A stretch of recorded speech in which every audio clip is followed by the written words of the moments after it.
ফাস্তামিমু আনসিতু, তাইলেই কিন্তু লাআল্লাকুম তুরহামুন হবে, আল্লাহর রহমত বর্ষিত হবে। আর না হলে জানি না এটা কততম ওয়াজ, কততম। তাইলে এরকম তম বাড়তে থাকবে, তম 18 তমর পরে 19তম হবে, 20তম। আর যদি মনোযোগ দিয়ে শুনি আর পরিবেশটা নির্জুম থাকে আর আল্লাহর রহমত যদি বর্ষিত হয়, তাহলে জীবনে একদিনের ওয়াজই যথেষ্ট। ছোট একটা কাহিনী হাদিস থেকে বলি। গ্রাম্য লোক আল্লাহ রসুলের কাছে আসছেন, উনি চিনেনও না। আর আয়সা কুট বাঁধতেছে আল্লাহর রসুলের বালিশের সাথে, আর জিজ্ঞাসা করতেছে তোমাদের ভিতরে মোহাম্মদ নামী ব্যক্তিটাকে।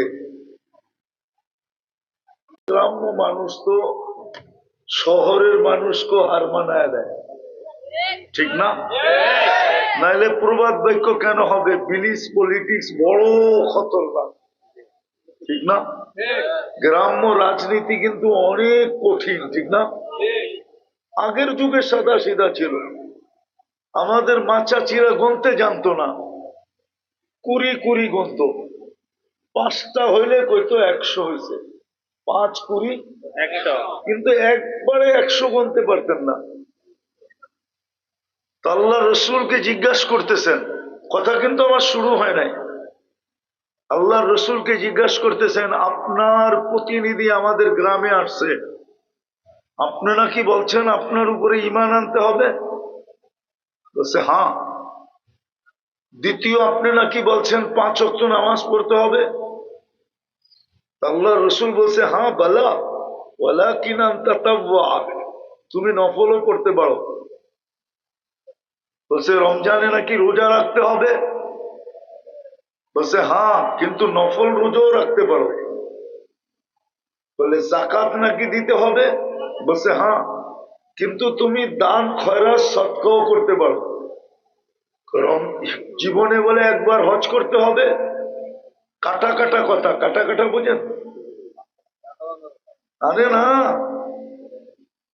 একবারে চোখা চোখা কথা, চোখা চোখা তো বোঝেন, কোনো এদিক সেদিক নাই। হজ নাকি করতে হবে জীবনে একবার, তো আল্লাহ রসুল বলছে হ্যাঁ, কিন্তু তুমি উমরাও করতে পারো। এখন রশি খুলতেছে আর উট নিয়ে হাঁটতে শুরু করে বলতেছে লা আযিদু আলা হাদা, যা করণীয় বলছেন ওটা ছাড়ার কোনো সুযোগ নাই, কিন্তু বেশি যেটা করতে বলছেন ওটা করার আমার কাছে সময় নেই। নফল পড়ার আমার কাছে কি নাই?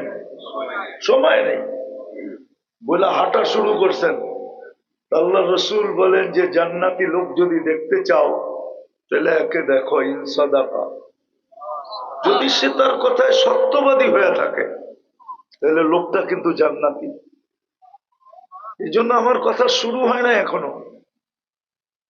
আজকের ওয়াজ যেন জীবন এমন ভাবে শুনবো, আল্লাহর হুকুমকে পুরা করা, পরিবেশকে ওরকম বানায় যেন আজকের ওয়াজ জীবনের ভিতরে চেঞ্জ নিয়ে আসে, পরিবর্তন নিয়ে আসে, এক রং নিয়ে আসে, এক কালার নিয়ে আসে।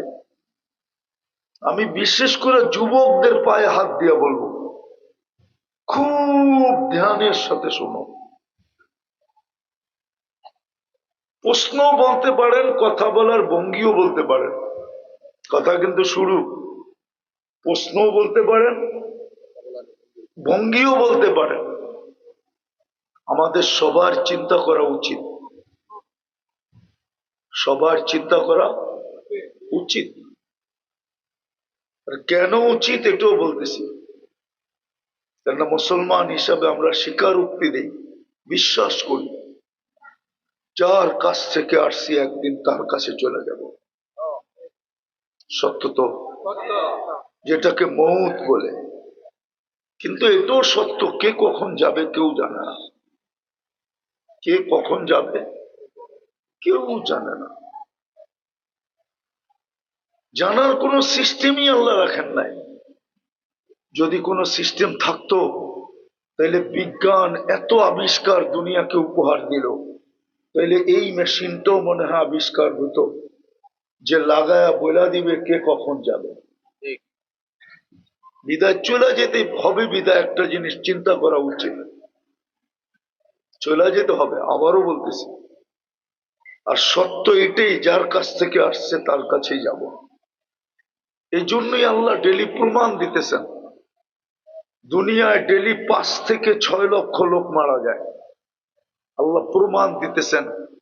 একদিন গুছাইতে গুছাইতে গুছাইতে টানতে টানতে একদিন আসবে দুনিয়াকে শূন্যে নিয়ে আসবে, যেমন খালি ছিল তেমন খালি। প্রশ্ন করবেন আইনাল্লাযীনা কানু ইয়াঈশুনা ফি বুরুজিম মুশাইয়্যাদা, ওরা কোথায় আছে? হোমনায়ও পাওয়া যাবে কিছু অট্টালিকা, দেখলে মনে হয় না যে এই বাড়ির মানুষগুলা কখনো মরবে। এরকম অট্টালিকা নাই? 2-4টা হোমনায় নাই? আপনারা না চিনলে আমার সাথে চলেন, আমি দেখায় দেব মনে। কারণ আমি তো 2500 দিয়ে ঢুকি আর গরিপুর দিয়ে অনেক সময় বাহির হয়ে যাই, বিদায় আমি চিনি 2-4টা আছে।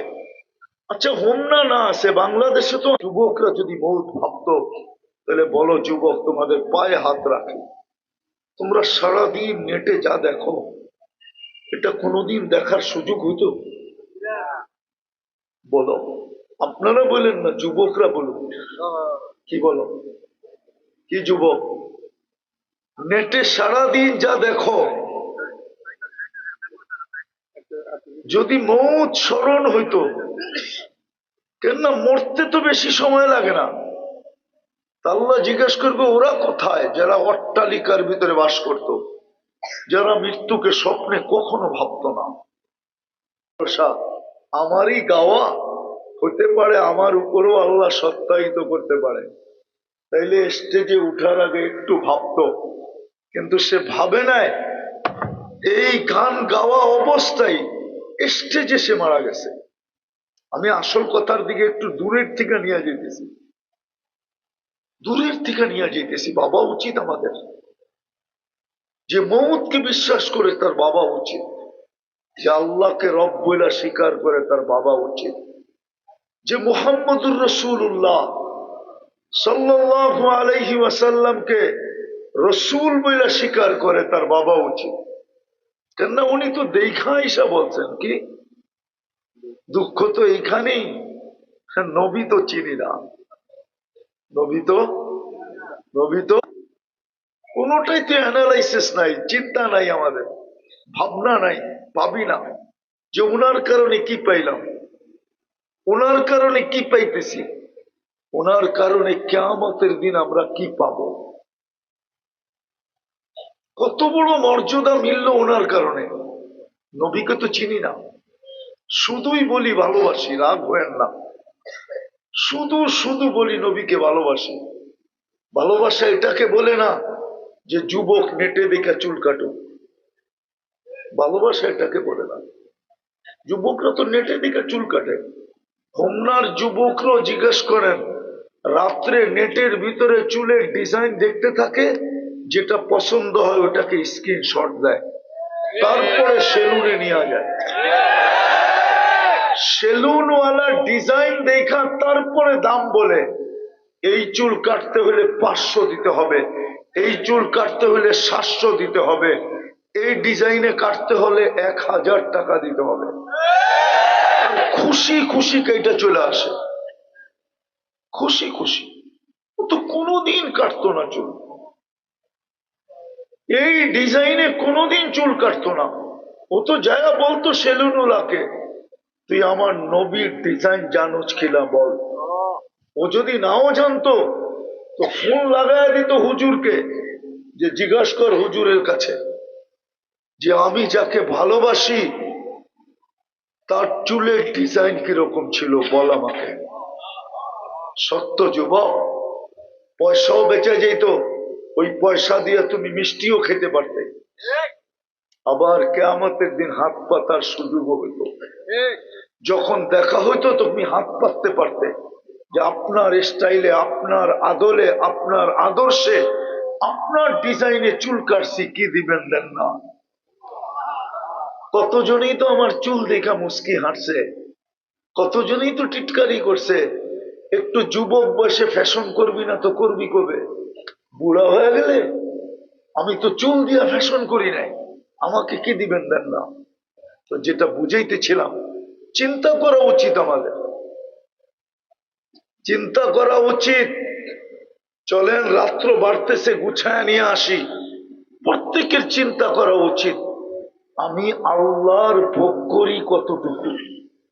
বলো মতে ধ্যান দিয়া, কিন্তু আমি আল্লাহর নুন খাই কতটুকু, আর আল্লাহর গুণ গাই কতটুকু।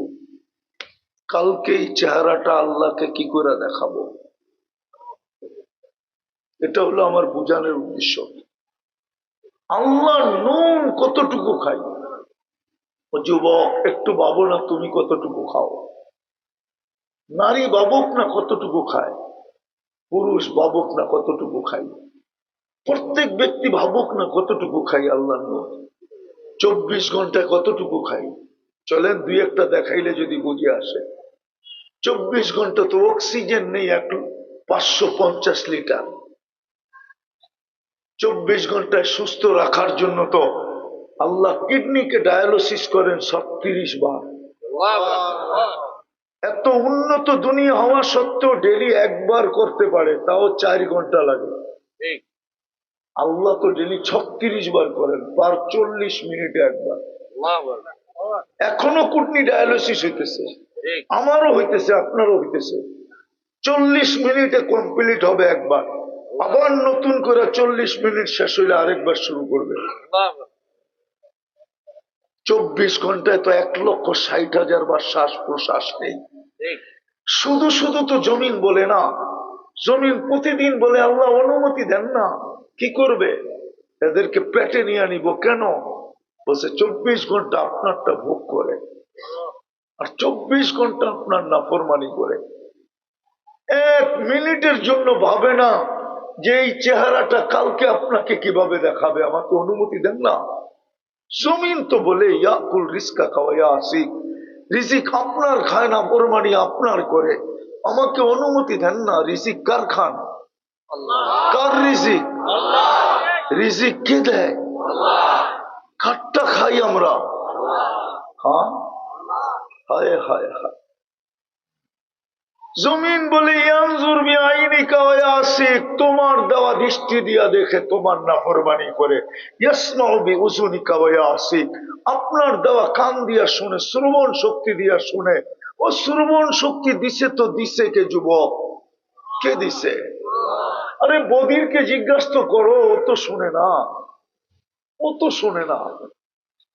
বদিরকে তো জিজ্ঞাসা করো শ্রবণ শক্তির দাম কত, ওকে তো জিজ্ঞাসা করতে দেরি, ও চোখ দিয়ে পানি ছাড়তে দেরি করবে না। ও বলবে তোকে তো দিছে, দুনিয়ার মজা মজা সব তুই শুনিস, আমি তো শুনতে পারি না। জমিন তো এটাই বলে, ইয়াসমাউ বিউজুনিকা ওয়া ইয়াসিক, ইয়ানদুরু বিআইনিকা ওয়া ইয়াসিক, আপনার দেওয়া চক্ষু দিয়া দেখে আপনার নাফরমানি করে। ইয়াসমাউ বিউযুনিকা ওয়া ইয়াসিক, আপনার দেওয়া শ্রবণ শক্তি দিয়া শুনে আপনার নাফরমানি করে। ইয়াতাকাল্লাম বিলিসানিকা ওয়া ইয়াসিক, আপনার দেওয়া বাক শক্তি দিয়া বলে আপনার নাফরমানি করে। ইউমাইয়িজ বিআকলিকা ওয়া ইয়াসিক, আপনার দেওয়া আকল দিয়া, আপনার দেওয়া আকল দিয়া ভালো মন্দ বোঝে, আর আপনার নাফরমানি করে। ইয়াতাফাক্কার বিকলবিকা ওয়া ইয়াসিক, আপনার দেওয়া দিল দিয়া চিন্তার বোঝা উঠায় আপনার নাফরমানি করে। ইয়াবতিশু বিয়াদিকা ওয়া ইয়াসিক, আপনার দেওয়া হাত দিয়া কর্ম করে আর আপনার নাফরমানি করে। ও কর্মশীল মানুষগুলা কার হাত দিয়া কর্ম করেন? কার হাত দিয়া? আজ পর্যন্ত কাকে দেখছে? কে দেখছে? ভিক্ষুক হওয়া ছাড়া যে কোনো প্রবাস থেকে তাকে আজ যাওয়ার কোন লেটার আসছে, 2 হাত নাই, তাকে ভিসা দিছে। আপনার হাত দিয়ে কর্ম করে আপনার নাফরমানি করে। ইয়ামশি বিরিজিলিকা ওয়া ইয়াসিক, আপনার দেওয়া পাও দিয়া চলে আপনার নাফরমানি করে। জমিন বলে আমা কানা সাগীরা, ফামান কাব্বারাক, আল্লাহ কি ছোট ছিল না, বড়কে করলো, আপনিই তো করলেন। আমার কানা দাঈফা, একে দুর্বল ছিল না মার পেটের থেকে যখন আসছিল। ফামান কওয়াকা কওয়াহু, আরে ওকে সুঠামত তো আল্লাহ কে দিল? আপনিই তো দিলেন। আর আপনার না ফরমানি, একটু ভাবেন না, একটু চিন্তা করেন না। সুঠামত তো আপনি দিলেন, আপনার না ফরমানি। দুনিয়ার মানুষের নাফরমানি করতে দেরি আমরা তো দেখছি, আমরা তো আরো দেখবো বেঁচে থাকলে। কারো বিরুদ্ধে বলতে দেরি, হাত করি ছুটে আসতে দেরি হয় না। বিরুদ্ধে বলতে দেরি, পায়ে বেরিয়ে আসতে দেরি হয় না। বিরুদ্ধে বলতে দেরি, আজকেও যদি কারো বিরুদ্ধে বলা হয়, আজকেও যদি বলা হয়, হয়তো হইতে পারে আমার গাড়ি গায়েব হয়ে যাবে, আমি গায়েব হয়ে যাব। জমিন তো এটাই বলে। আপনার হাত দিয়ে তো কর্ম করে, দুর্বল তো ছিল, সুটামত তো আপনিই দিলেন। আমা কানা জাহিলা ফামান আল্লামা, ও আল্লাহ এত অজ্ঞ ছিল, একে শিক্ষা কে দিল? আপনিই তো দিলেন, আবার আপনার নাফরমানি। আমা কানা মিসকিনা, এ কি মার পেটের থেকে নিশ্চয় আসে নাই? হাদিস তো এটাই বলে, আল্লাহ তো বলে ফালা আলাকা সিন্নুন তাক্তা, দাঁত তো তোর ছিল না, কোত্থেকে কাটবে? ওলা আলাকা লিসানুন তান্তিক, জিহ্বা তো ছিল, বাকশক্তি তো ছিল না। ওলা আলাকা উদুনুন তাসমা, কান তো ছিল, শ্রবণ শক্তির কার্যকারিতা তো ছিল না। ওলা আলাকা আইনুন তানদুর, চক্ষু তো ছিল, দৃষ্টিশক্তির কার্যকারিতা তো ছিল না। ওলা আলাকা ইয়াদুন তাফতিশ, হাত তো ছিল, ধরার ক্ষমতা তো ছিল না। ওলা আলাকা রিজলুন তামশি, পাও তো ছিল, চলার ক্ষমতা তো ছিল না। কুনতা সগীরা, বড় ছোট ছিলে। কুনতা দাঈফা, বড় দুর্বল ছিলে। কুনতা জাহিলা, বড় অজ্ঞ ছিলে। এটাই তো তোমার অসহায়ত্বর চিত্র ছিল যখন মার পেটের দিকে আসছিলে। তোমাকে কে সাজাইল? আরে বলেন না, কে সাজাইছে? এটা কি নেয়ামত না? হ্যাঁ, তাহলে আমার প্রশ্ন বা কথা বলার ভঙ্গি, আল্লাহর কতটুকু ভোগ করি, নুন কতটুকু খাই, গুণ কতটুকু গাই। একজনও তো এখানে নাই যে ডেলি 200 বার আল্লাহ বলে। বলুক হাত উঠায় যে আমি 200 বার আল্লাহ বলি। পীরের মুরিদও তো দেখা যাইতেছে এখানে, কিন্তু 200 বার তো আল্লাহ বলি না। বুক করি কাটটা, কান্নুন খাই। ভালো মতে বোঝেন, কাজে দিবে, নাইলে কিন্তু কালকে এই চেহারা দেখাইতে হবে। ডেলি 1,60,000 বার শ্বাস প্রশ্বাস নেই, 1,60,000 বার শ্বাস প্রশ্বাস নেই ডেলি। ভালো মতে বোঝেন, হোমনার মানুষ স্বাভাবিক শ্বাস নেওয়ার দাম বুঝাইছে। স্বাভাবিক শ্বাস নেওয়ার দাম কত, এটা আমাদেরকে বুঝাইয়া গেছিলেন আমাদের দেশের প্রথম সারির এক শিল্পপতি 2020-এ, যখন তিনি মারা যান করোনাতে 2020-এ। তো পুরা ডাক্তারের টিমকে বলছিল যে আমাকে স্বাভাবিক শ্বাস নিতে দাও, আমার পুরো সম্পত্তি আমি তোমাদেরকে লিখে দিই। ব্যাপারে আছে 1,60,000 বার ডেলি শ্বাস নেই। আমি চলে আসছি আসল জায়গায়, লম্বা করবো না আমি। কথা লম্বার প্রয়োজন হয় না যদি অল্প কথা দিলে গাঁথতে পারি। অল্প কথায়ও কখনো জীবন চেঞ্জ হয়। ইব্রাহিম ইবনে আদম রহমতুল্লাহ আলাই অলি ছিলেন না, রাজা ছিলেন, রাজা। কারো পায়ের আওয়াজে ছাদের উপরে চলতেছিল, পায়ের আওয়াজে ঘুমের থেকে উঠা গেছে। গভীর রাত্রে প্রহরীকে জিজ্ঞাসা করছে আমার ছাদে কে হাঁটে? প্রহরী যে দেখতেছে, হ্যাঁ একজন দিব্যি বিনা চিন্তায় হাঁটতেছে। তা ও হাঁটা না, যেন হাতুড়া মারতেছে। ডাইকা নিয়ে আসছে, চল রাজা মশাই তোমাকে ডাকে। সামনে যখন নিয়ে আসছে বলছে, এই গভীর রাতে তুমি আমার ছাদে কি করো? বলছে উট হারায় গেছে, উট খুঁজতে খুঁজতে ছাদে চলে আসছি। বলছে পাগল নাকি, উট ছাদে উট না পাওয়া যায় তো রাজপ্রাসাদে বসে আল্লাহ পাওয়া যাবে। জীবন চেঞ্জ। চলেন আরেকটা শোনাই, যদি যুবকদের বুঝে আসে। আরেকটা শোনাই, আরেকটা শোনাই যদি বুঝে আসে। বনি ইসরায়েলে এক বদমাস ছিল, বদমাস। প্রতি রাত্রে ব্যভিচারের পিছনে বর্তমান টাকায় 50 থেকে 60 লক্ষ টাকা খরচ করত। কেন ওই সময় টাকা সোনার উপর ছিল। এক মেয়েকে ধরে নিয়ে আসছে, কামরায় ঢুকায় দিয়া বলছে আমি প্রস্তুতি নিয়ে আসতেছি। একটু পরে যখন আসছে, ঢুকা দেখে যে মেয়ে ঘরের কোনায় বসে অজোরে কাঁদতেছে। বলতেছে কাঁদিস কেন? জোর করে তো নিয়ে আসি নাই, তুই তো খুশি খুশি আমার হাতে ধরা দিলি, টাকা পয়সার লেনদেন হইলো তারপরেই তো আমার সাথে আসলি। বলছে শুন কিফিল, এর নাম কিফিল ছিল, শুন কিফিল, আমি বাজারি মেয়ে না, এটা আমার পেশা না। বিপদের কারণে আমি তোর হাতে ধরা দিতে বাধ্য হয়েছি, কিন্তু কাঁদি কেন জানিস? কালকে এই চেহারাটা আল্লাহকে কিভাবে দেখাবো। বলতে দেরি, তীর মারলেও মনে হয় কিফিলের দিলে এত জোরে লাগতো না, যত জোরে লাগছে একটা চিৎকার দিচার মাটিতে পড়ে গেছে। আর বলছে বোন, এখন পর্যন্ত তোর গায়ে আমি আঙ্গুলের ছোঁয়া পর্যন্ত দেই নাই, তারপরে তোর এই দুরবস্থা, তাহলে কালকে আমার কি হবে? আমার কি হবে কালকে? আমার কি হবে? কিন্তু বোন তোর গায়ে হাত দিব না, একটা অনুরোধ করব, আমি তওবা করলাম, তুই হাত দুটা উঠায়া চোখের পানি দিয়ে আল্লাহকে একটু বইলা দে আমার তওবাটা যেন কবুল করে। ওই রাত্রে কিফিলের মৃত্যু হয়েছে। সকালবেলা স্বর্ণ অক্ষরে লেখা উঠছে কদ গফার আল্লাহ কিফলিন, আল্লাহ কিফিলকে মাফ করা দিছে।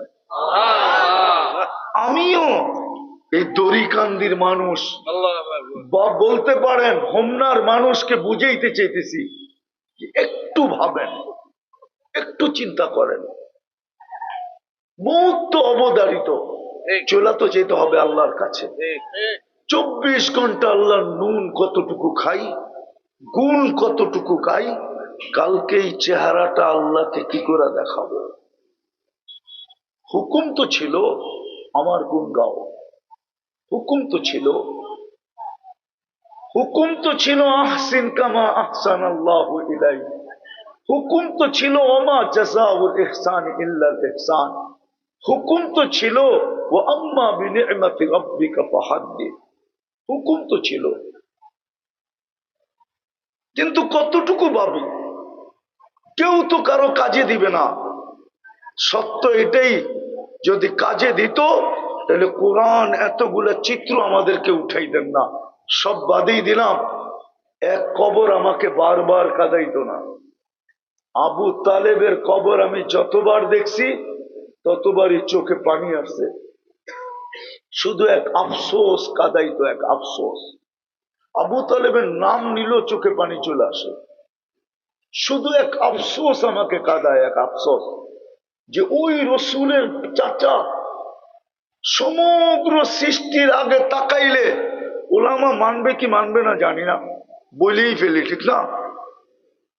সমগ্র সৃষ্টির অস্তিত্বের আগে আমি তাকাই যদি কোরআনে, তো দেখি মোহাম্মদুর রাসূলুল্লাহ আল্লাহর সামনে বসা আছে। সূরা ইয়াসিন আল্লাহ সমগ্র সৃষ্টির, হায় ওয়াজ মাহফিল যদি না হইতো না, যদি হইতো শানে রাসালাত, যদি হইতো সিরাত মাহফিল, তাইলে মনে হয় আগের থেকেই ওইদিকে যেতে পারতাম। কিন্তু ওয়াজ মাহফিল তো ওই রসুল সমগ্র সৃষ্টির 1000 বছর আগে আল্লাহ সূরা ইয়াসিন পড়ছেন। ইয়াসিন আমাদের নবীজির নাম রাখছেন আল্লাহ, 10টা নাম রাখছেন, তার ভিতরে একটা ইয়াসিন। আল্লাহ ডাক দিছেন ইয়াসিন। কোনো কিছু অস্তিত্ব আসে নাই, সৃষ্টি হয় নাই, আল্লাহ একা। ডাক দিছেন ইয়াসিন। তারপরে আল্লাহ কসম খাইছেন অল কোরআনিল হাকিম, কোরআনে হাকিমের কসম। তারপরে কোরআনের আরবি গ্রামার আমাকে বলে ইন্নাকা লামিনাল মুরসালিন, ইন্নাকা ইন্নাকা ইন্নাকা, যে সামনে বসা উপস্থিত তাকেই বলা চলে। তো নবীজি মনে হয় সামনেই বসা ছিলেন। সমগ্র সৃষ্টির আগে যদি দেখি তাহলে কোথায় দেখি বসা? আল্লাহর সামনে। আর দুনিয়াতে পা রাখার পরে যদি দেখি তাহলে কোরআন বলে কাবা কাউসাইনি আও আদনা সুম্মা দানা ফাতাদাল্লা ফাআওহা ইলা আবদিহি মা আওহা। দুনিয়াতে পা রাখার পরে যদি দেখি তো দেখি আল্লাহর পাশে বসা। ওই ব্যক্তিকে 44 বছর বুকে রেখা পারছেন, একই রক্ত। চলেন মনে উঠলো কয়েকটা শুনাই দেই। আল্লাহ রসুল সিঙা দিছেন, দূষিত রক্ত সাহাবী রসুলের হাতে দিছেন, যাও নিক্ষেপ করে আসো। বাহিরে যে চারটা খায়া ফেলছেন। যখন ফিরে আসছেন তো জিজ্ঞাসা করছে রক্ত? বলছে যা করতে বলছেন তাই করছি। বলে বলো না কি করছো? বলছে ইয়া রাসূল আল্লাহ, চাইছিলাম তো নিক্ষেপ করতে, কিন্তু সুঘ্রাণ ছাড়া তো কিছু ছিল না। মনকে বুঝাইতেছিলাম, জিহ্বা কখন যে চেটা ফেলছে এটাও জানি না। মনকে বুঝাইতে বুঝাইতে জিহ্বা চেটা ফেলছে, সুঘ্রাণ ছাড়া তো কিছু ছিল না। আবু তালেবের শিরায় উপশিরায় তো একই রক্ত দৌড়াইতেছে। চাচা, আপন চাচা, রক্তের চাচা, রক্তের রক্তের চাচা। আজকে তো আমি যুবকদেরকে বলতেছি চুল কাটতে। হায় হায় হায় হায় হায় হায় হায় হায় হায় হায় যুবক, নবীর পিঠের ছোঁয়া পাইলে যদি এত বড় ভাগ্য খোলে। আল্লাহ রসুল জুমা পড়াইতেন, মেম্বার তৈরি হওয়ার আগে খেজুর গাছে ট্যাগ দিয়া পিঠ লাগায়া, মেম্বার তৈরি হইতে দেরি, পা দিতে দেরি, খেজুর গাছ জুমার দিনে বড় মজমার ভিতরে বাচ্চার মতো ফুফায়া ফুফায়া কানতে দেরি করে নাই। সবাই কান খাড়া করে আছে। বাচ্চার কান্না আসে তো আসে কোত্থেকা? কারো কাছে তো বাচ্চা দেখি না, এই কান্না কোত্থেকা? আরো ফুফায়া ফুফায়া। আমি তো বলবো খেজুর গাছ শুধু কানতে ছিল না, বিলাপও করতেছিল যে এই প্রযুক্তিওয়ালা আসলো কোত্থেকা, ও কাঠ পাইলো কোত্থেকা, ও মেম্বার বানানো শিখলো কোত্থেকা, মেম্বার বানাইলো কেন, ও আমাকে বঞ্চিত করলো কেন? আমি তো পিঠের ছোঁয়া পাইতেছিলাম, আজকের থেকে তো আর পিঠের ছোঁয়া পাবো না। ও যুবক, যদি আল্লাহ রসুলের পিঠের ছোঁয়া পায়া খেজুর গাছ ধন্য হইতে পারে, জান্নাতি হইতে পারে। আল্লাহ রসুল নাইমা আয়েশা গায়ে হাত দিয়া বলতেছিল কাঁদিস না, তোকে আমি বঞ্চিত করব না, পায়ের নিচে রেখা দিব, তোর উপরে পাও দিয়ে আমি মেম্বরে উঠবো, কালকে আমি তোকে জান্নাতে নিয়ে যাব। তুই দুনিয়া আমাকে খেজুর খাওয়াইতে পারিস না, কালকে জান্নাতে যাবি তুই, আমার খেজুর হবে, আমি মজা করে খাবো। ও যুবক, তোমার পায়ে হাত দিয়ে আমি জিজ্ঞাসা করি, বল নবীর গায়ের পিঠের ছোঁয়া পেলে যদি ভাগ্য খোলে, তো নবীর আদর্শে চুল কাটলে কেন ভাগ্য খুলবে না? নবীর আদর্শে পোশাক পরলে কেন ভাগ্য খুলবে না? নবীর আদর্শে বৈশাখ খাইলে কেন ভাগ্য খুলবে না? নবীর আদর্শ মতো হাঁটলে কেন ভাগ্য খুলবে না? নবীর আদর্শ মতো জীবন যাপন করলে কেন ভাগ্য খুলবে না? বলো আমাকে কেন? আল্লাহ রসুল ঘুমাইতেছেন, জাবের রাদিয়াল্লাহু তাআলা আনহু পাহারা দিতেছেন, গাছ দূরের থেকে মানুষের মতো হাঁটতে হাঁটতে আসতেছে, মাথার কাছে দাঁড়াইছেন, আবার চলে যায় নিজের জায়গায় লেগে গেছেন, বুঝাই যাইতেছিল না সে উঠছে, সব শিকড় গুলাকে নিয়ে আবার লেগে গেছেন। আল্লাহ রসুলের ঘুম ভেঙে গেছে, বলছে ইয়া রাসূলুল্লাহ কি দেখলাম? বলে কি দেখলে তুমি? বলে ওই গাছটা মানুষের মতো হাঁটতে হাঁটতে আসলো, আপনার মাথার কাছে দাঁড়ায় আপনাকে দেখলো আর চলে গেল। আল্লাহ রসুল বলতেছিলেন, শোনো, ও দূর থেকে আমাকে দেখতেছিল, মন করতেছিল না। আল্লাহর কাছে, আল্লাহর কাছে, আল্লাহর কাছে আবেদন করছে, আল্লাহ আপনার হাবিব এত কাছে আসছে, একটু অনুমতি দেন না, মাথার কাছে দাঁড়ায় একটু দেখে আসি। ও যুবক, ও যদি দেখলে ভাগ্য খোলে, তাইলে তুমি আদর্শের উপরে চললে ভাগ্য খুলবে না কেন? তো যেটা বলতেছিলাম, কতগুলো বলবো, ওই রসুল যাকে আবু তালেবকে 44 বছর 10 দিন পালছেন, আপন চাচা, হায় হাত দিয়া ছুঁয়া দিলে দুনিয়ার আগুন একটা সুতা জ্বালানোর ক্ষমতা রাখতো না। আনাস ইবনে মালিক রাদিয়াল্লাহু তাআলা আনহুর দস্তরখান, খানা খাওয়ার পরে হাত মুছছিলেন, উনি জীবন ভর এটাকে পানি দিয়ে ধুন্নায়, উনি আগুন দিয়ে পরিষ্কার করতেন, একটা সুতা জ্বালাইতে পারতো না, হাত দিয়া ছুঁয়া দিলে ছুঁয়া। ওই হাত দিয়া চাচাকে কবরে নামাইছেন। ওই বুকে 6 বছর 6 মাস বয়সের থেকে মাকে হারাইছেন, বাবা তো জন্মের লগে সাথে সাথে চলে গেছে। মনে উঠলো, এই জন্য বলতেছি, দুনিয়ার মানুষ বাচ্চা পেটে আসলে ডাক্তারের পরীক্ষা দ্বারা জানে, আমেনা কি দ্বারা জানছে জানো? পেটে আসতে দেরি, ঘরের দেওয়াল গুলা আমেনাকে সালাম দিতে দেরি করে না, গেলা দেওয়াল বইলা দিছে, দেওয়াল, যে আমেনা তু জাহানের বাদশা চলে আসছে, তোকে সালাম দিব না তো কাকে দিব? ঘরের বাড়ি কোনা গুলা সালাম দিতেছিল, আমেলা রহমতুল্লিল আলামিন চলে আসছে। বাকিগুলা বললে তো ওলামা মানবেই না, ওলামা মানবেই না। বাকিগুলা যদি বলা শুরু করি, হায় হায় হায় হায় হায়, নবী চিনলাম না। আফসোস যুবক, তোমাদের পায়ে হাত রাখ, আফসোস আমার জাতিকে নিয়ে। নিজের হাতে আবু তালেবকে কবরে নামাইছেন, এই আবু তালেবের বুকে রাতের পর রাত ঘুমাইছেন। কেন? বাবা ছিলেন না, মা ছিলেন না, দাদা ছিলেন না, দায়িত্ব আবু তালেবের কাছে ছিল। আপনি জানেন না আবু তালেব কতটুকু ভালোবাসত? আবু তালেব চিনেন? যাকে দেখলে রুমের সম্রাট দাঁড়ায় যেত, পারস্যের সম্রাট চেয়ার ছেড়ে দিত। আবু তালেবের ইতিহাস জানেন আপনি?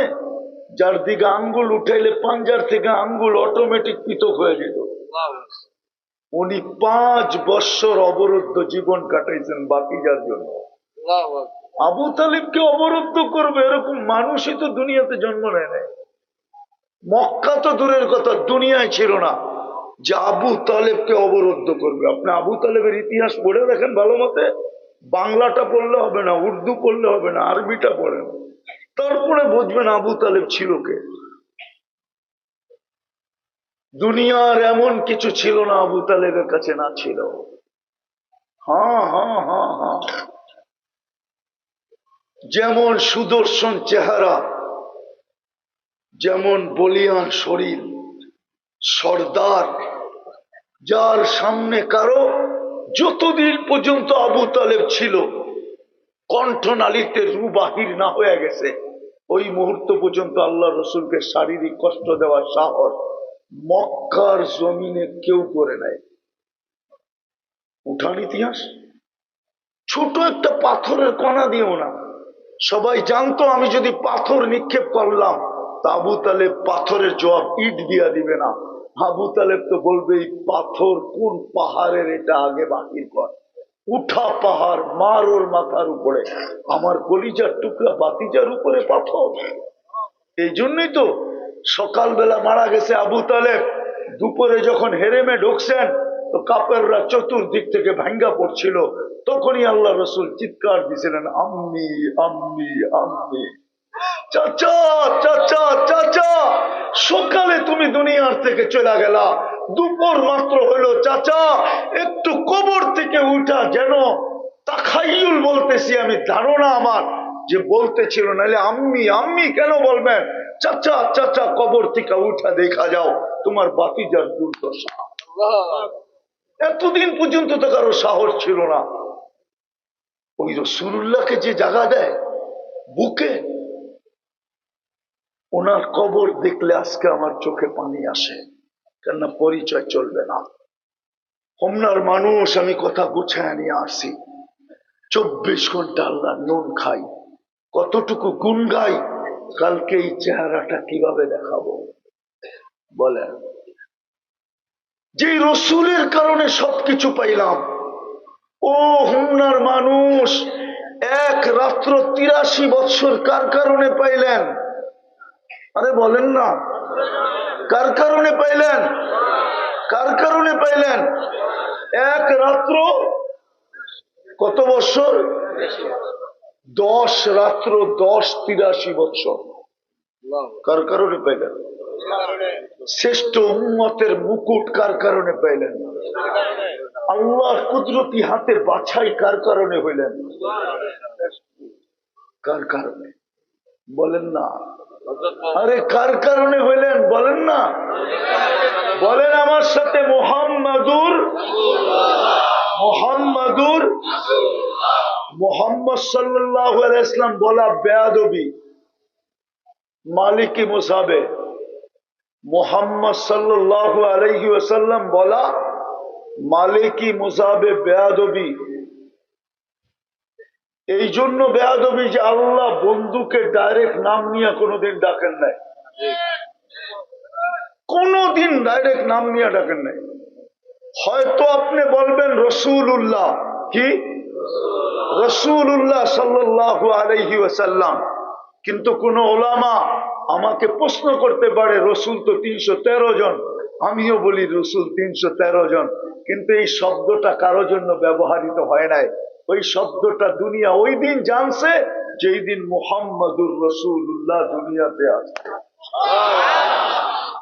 ওই দিন জানছে যেই দিন আল্লাহ ইদ আখাযাল্লাহু মিসাকান নাবিয়্যিন, যেই দিন আল্লাহ নবীদেরকে আরশের নিচে ডাইকা সম্মেলন করছিলেন।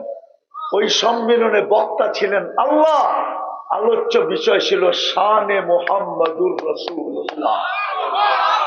ইদ আখাযাল্লাহু মিসাকান নাবিয়্যিন, নবীদের থেকে আল্লাহ বন্ধুর শান বুঝাইছে। লাম্মা আতাইতুকুমুল কিতাব ওয়াল হিকমা সুম্মা ইয়াতিকুম রাসূল, সুম্মা ইয়াতিকুম, আরে টাইনা বলেন রাসূল, আমার বন্ধু আসবে বন্ধু। যেদিন মুহাম্মদুর রাসূলুল্লাহ সাল্লাল্লাহু আলাইহি ওয়াসাল্লাম আসছেন, ওই দিন রসুল শব্দটা ব্যবহার হয়েছে। মুহাম্মাদুর মুহাম্মাদুর লা ইলাহা ইল্লাল্লাহ, মুহাম্মাদুর লা ইলাহা ইল্লাল্লাহ 12 অক্ষর, মুহাম্মাদুর রাসূলুল্লাহ 12 অক্ষর। লা ইলাহা ইল্লাল্লাহ পড়লে 120 নেকি, মুহাম্মাদুর রাসূলুল্লাহ পড়লেও 120 নেকি। লা ইলাহা ইল্লাল্লাহ কোনো নুকতা নাই, মুহাম্মাদুর রাসূলুল্লাহ কোনো নুকতা নাই।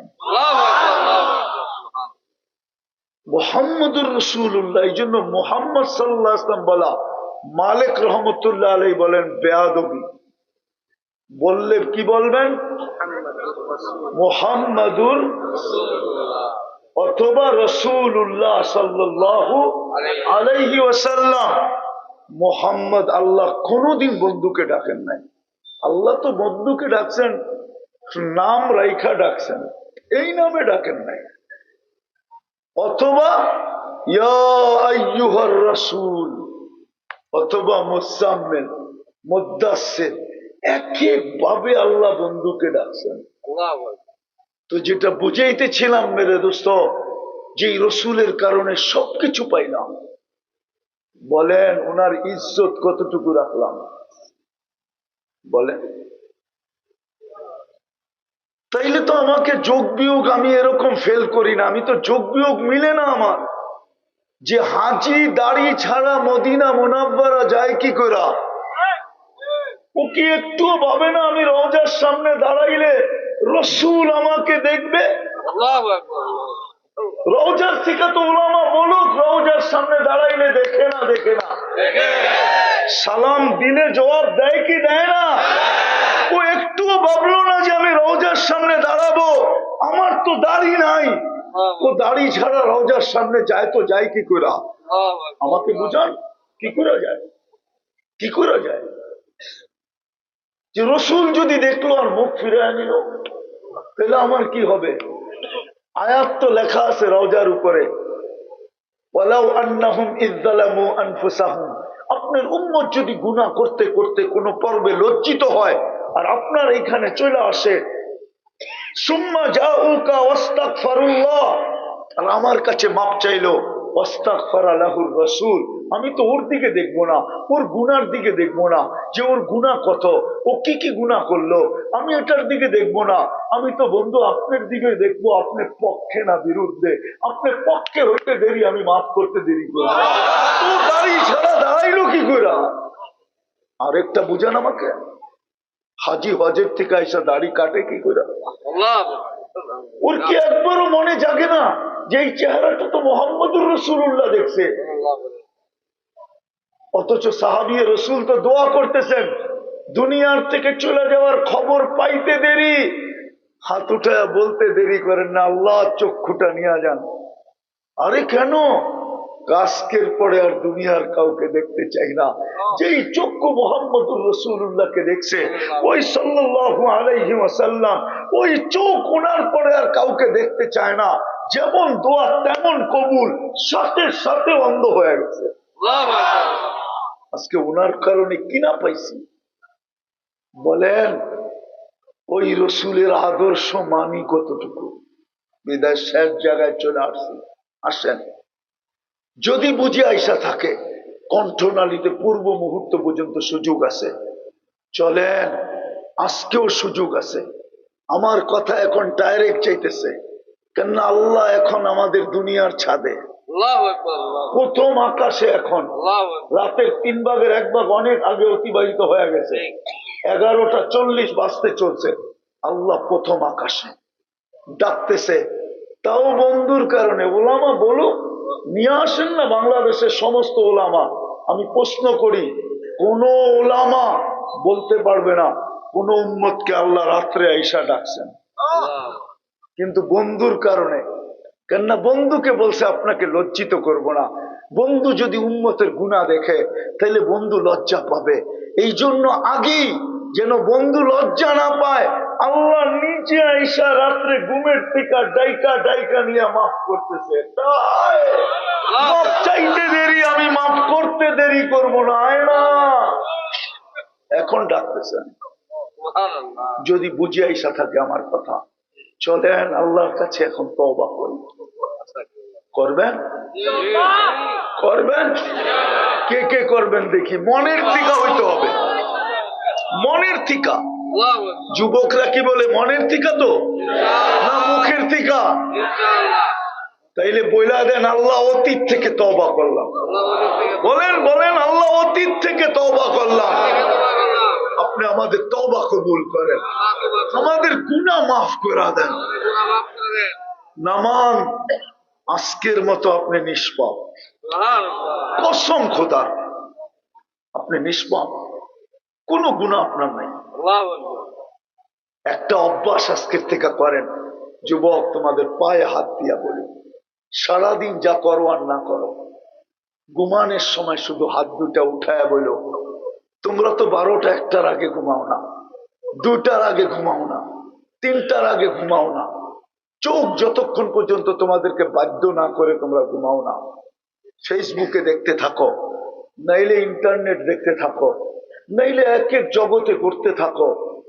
তোমাদের পায়ে হাত দিয়া বলি, যখনই ঘুমাবে রাত্রে শুধু হাত দুটা উঠায় বলো, আল্লাহ সারাদিন কাছে আসতে পারি নাই, ঘুমাইতে চললাম, ঘুমাইতে চললাম, ঘুমাইতে চললাম, সকালে উঠাইলে উঠবো, নাইলে চিরদিন আর উঠবো না।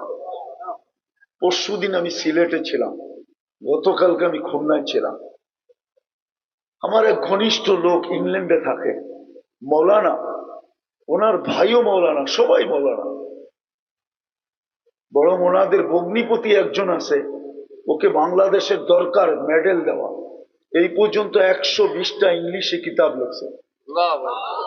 সে ওইখানেই জন্ম নিছে, ওইখানেই লেখাপড়া করছে, আলেম হয়েছে, বহুত বড় আলেম।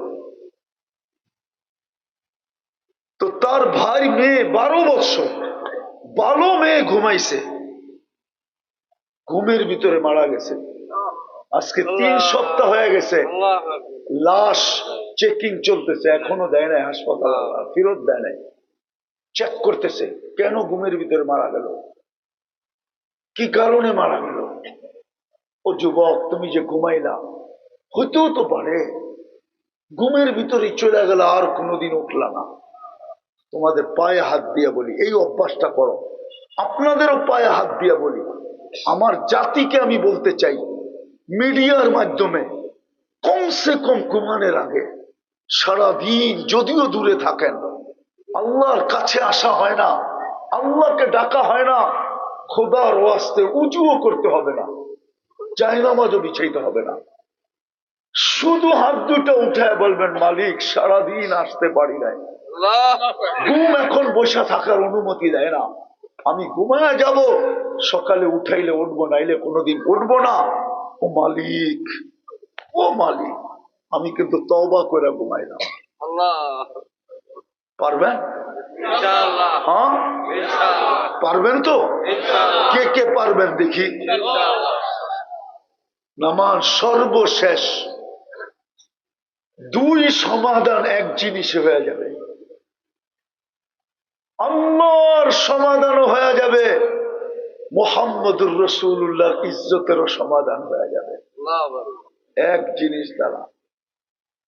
যদিও প্রতিদিন ডাকে, হায় হায় হায়, দুনিয়ার পদস্থ ব্যক্তি ডাকতে দেরি, লঙ্গি খুইলা দৌড় দিতে দেরি করে না।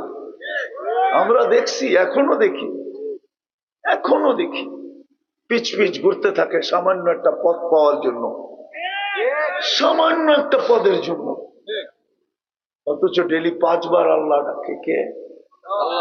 কে ডাকে? আরে বলেন না আল্লাহ। আল্লাহ বললে গুনাহ হবে না, আল্লাহ বললে 40 নেকি মিলবে, 40। মুসলমান যদি আল্লাহ বলার মতো বলতো, কসম খোদার ডাক্তারদের কোনো বাদ ছিল না। আমি ডাক্তারদের বিরুদ্ধে বলতেছি না, আমার কাছে প্রমাণ আছে আমেরিকান ডাক্তারের, আমেরিকান ইংরেজ ডাক্তার বলতেছে, আমি চিনি নিউ ইয়র্কে থাকে, বলতেছে আমার বুঝে আসে না মুসলমানের হার্টের প্রবলেম হয়তো হয় কি করে, মুসলমান এত রুগী হয়তো হয় কি করে। জিজ্ঞাসা করছি কেন, সে অডিও ছাড়ছে যে হায় তোমরা যদি আল্লাহ বলো না, আল্লাহকে যদি আল্লাহ না আলো, হ্যাঁ রোগ অন্ধকার না আলো, আলো না অন্ধকার, ঠিক না? হ্যাঁ আল্লাহ বললে তো ভিতরে আলোকিত হয়, তাইলে অন্ধকার থাকে তো থাকে কি করে? আর যত আলো দেখেন না, সূর্যের বলেন, চাঁদের বলেন, তারকার বলেন, লাইটের বলেন, ফাইটের বলেন, যত আলো, আল্লাহ তো বলে আল্লাহু নূরুস সামাওয়াতি ওয়াল আরদ, সমস্ত আলো আমি আল্লাহর থেকে বাহির হয়েছে। এই 4 অক্ষর থেকে বাহির হয়েছে। ঝর্ণা যেরকম পাহাড় ফাইটা বাহির হয়েছে, আর কবি পাড়ে বয়া লিখতেছে, পাহাড়ের কান্না দেখে তোমরা আমায় ঝর্ণা বলো, আল্লাহ বলে যত আলো দেখো সব আমি আল্লাহ 4 অক্ষর থেকে বাহির হয়েছে। বিদায় যে আল্লাহ বলার মতো বলবে, তার ভিতরে আলোকিত হবে, আলোকিত, অন্ধকার দূর হবে, চাই আধ্যাত্মিক অন্ধকার এটাও দূর হবে, চাই শারীরিক অন্ধকার এটাও দূর হবে। তো যেটা বুঝাইতেছিলাম, 2 জনেরটা পুরা হয়ে যাবে। এই জন্যই তো ডেলি 5 বার ডাকে। কে ডাকে? শুধু আল্লাহ।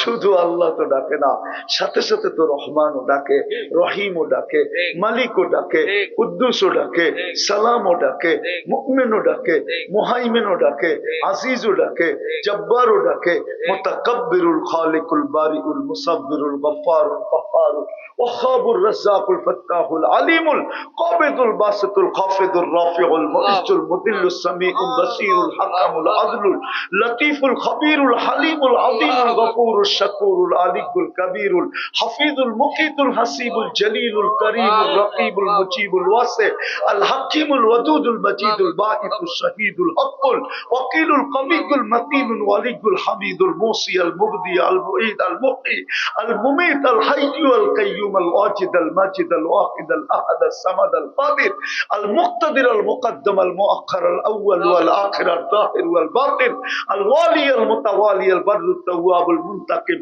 العفو الرؤوف مالك الملك ذا الجلال والإكرام المقسط والجامع والغني والمغني المانع الضار النافع النور الهادي البديع والباقي الوارث والرشيد الصبور جل جلاله 99 পদের মালিক আল্লাহ। অথচ 90 বক্ত আসে না, 90 বক্ত নামাজ পড়ে না, 90 বক্ত পড়ে না, 90 বক্ত পড়ে না, অথচ আল্লাহ ডাকে। কেন ডাকে এটা খোলার সময় নেই, এতটুকু বলি, শুধু নামাজের জন্য ডাকে না, জান্নাতের চাবি দিতে ডাকে। সমস্ত সমস্যার সমাধান করার জন্য ডাকে, সমস্ত সমস্যার সমাধানের জন্য ডাকে। যুবক, তোমারও তো সমস্যা আছে, তাই না? না নাই? একটা দেখামো, ওরা তো না জানি রাগ হয়ে যায়, ও তো মিছিল করতে পারে না খালি সামাজিক কারণে, নাহলে তো অধিকাংশ 90% মিছিল করতো। সাক্ষে এসে আমার ভাই অমুকের রক্ষা নাই। 14 তারিখে তুমিও তো চাও যে ফুলটা দিয়া, ঠিক না? দিতে দেরি, আমাকে যেন লেখা দিতে দেরি না করে, I.U, ঠিক না? এটা কি সমস্যা না? সমস্যা না? না সমস্যা না? সমস্যা না? সমস্যা তো সত্য। হ্যাঁ, যে ফুল দিলাম, হোটেলে খাওয়াইলাম, পার্সেল দিলাম, চাইলে তো কলজাটাও দিয়া দিতাম, আমি থাকি আর না থাকি, তারপর যদি আমার লেখা দিত I.U, কমসে কম বন্ধুরা তো ফেসবুকে পাইতো যে মরা গেলে কি হইব, একজনের ভালোবাসা নিয়ে তো গেছে। এটাও তো সমস্যা, ঠিক না? নামাজে তো সমস্যার সমাধান। আমি তো তোমাদের বিরুদ্ধে বলতেছি না, পক্ষে বলতেছি। এই সমস্যার সমাধানও তো নামাজ। সব সমস্যার সমাধানে তো কি কি কি নামাজ। আমি তো এই জন্যই কান্দি, হুজুররা দেখি ফিলিস্তিনের জন্য চিৎকার দেয়, চিৎকার দেয়, এটাও তো সমস্যা, ঠিক না? কিন্তু এখানে একজনও তো নাই। সবাই তো বলে ফিলিস্তিনের জন্য দিলে ব্যথা লাগে, একজনও তো নাই যে ডেলি 2 রাকাত সালাতুল হাজত পড়ে। একজন হাত উঠাক যে আমি পড়ি, একজনও তো নাই, একজনও তো নাই। তাহলে আপনার দিলে কিসের ব্যথা? তাইলে আব্দুল কাদের জিলানী রহমতুল্লাহ আলাইহির ফতোয়া দিয়ে দিব। উনি বলছে লিসানুকা মুমিন কলবুকা মুনাফিক, তোর মুখটা মুসলমান বটে কিন্তু দিলটা মুনাফিক। আমি বলি না, আমি বলি না, বড় পীর বলছে, পীরানে পীর বলছে, আব্দুল কাদের জিলানী রহমতুল্লাহ আলাইহি বলছে। ফতুর রাব্বানি উঠান পড়েন। আরেকটা দেখাই, ফিলিস্তিনের জন্য ব্যথা লাগে, আচ্ছা নামাজ বাদ দিলাম, আর সদকা তো তারুদ্দুল বালা, ওটা কি বিপদ না? সদকা তো বিপদকে দূর করে। এখানে একজনও তো নাই ডেলি ফিলিস্তিনের জন্য 2 টাকা সদকা করে, বলুক একজন, বলুক আমি 2 টাকা সদকা করি, একজন বলুক। কেউ তো ডেলি 2 টাকা সদকা করে না। তো সমস্ত সমস্যার সমাধান তো ছিল নামাজ। দুইজনের হক আদায় করা একের ভিতরে সব ছিল। আফসোস আল্লাহ ডাকে তারপরও আসে না, অঙ্গীকার করেন আজকের থেকে নামাজ ছাড়বো না। ইনশাআল্লাহ পারবেন? ইনশাআল্লাহ পাক্কা তো? ইনশাআল্লাহ। আর সর্বশেষ কথা, যখন বললামই আমি আপনাদের কাছে হাত পাতবো ফিলিস্তিনের জন্য, এই মাদ্রাসার জন্য না। দেখি যুবকদের একটা ডায়লগ আছে, ডায়লগ জানি না হোমনার যুবকরা বলে কিনা, বলা দেখবো। ওই মারমু এইখানে পড়বো, এইখানে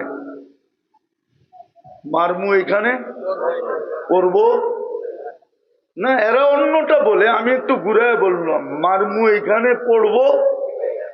দেখি এইখান থেকে ফিলিস্তিনের জন্য সৎকা করার মাধ্যমে আল্লাহর রহমতের দরজা খোলে কিনা, যে আমরা সৎকা করলাম এইখানে আযাব হয়ে পড়লো যে ইসরায়েলের মাথার উপরে। কেননা ওইখানে পাঠানো যাবে না, এটা এই মাদ্রাসার ফান্ডেই ব্যবহার হবে এতিমখানায়। করবেন ফিলিস্তিনের জন্য সৎকা? ইনশাআল্লাহ কে কে করবেন দেখি। ইনশাআল্লাহ। এইখান থেকে যাত্রা করি আমরা, এইখান থেকে নামান, এইখান থেকে যাত্রা করব।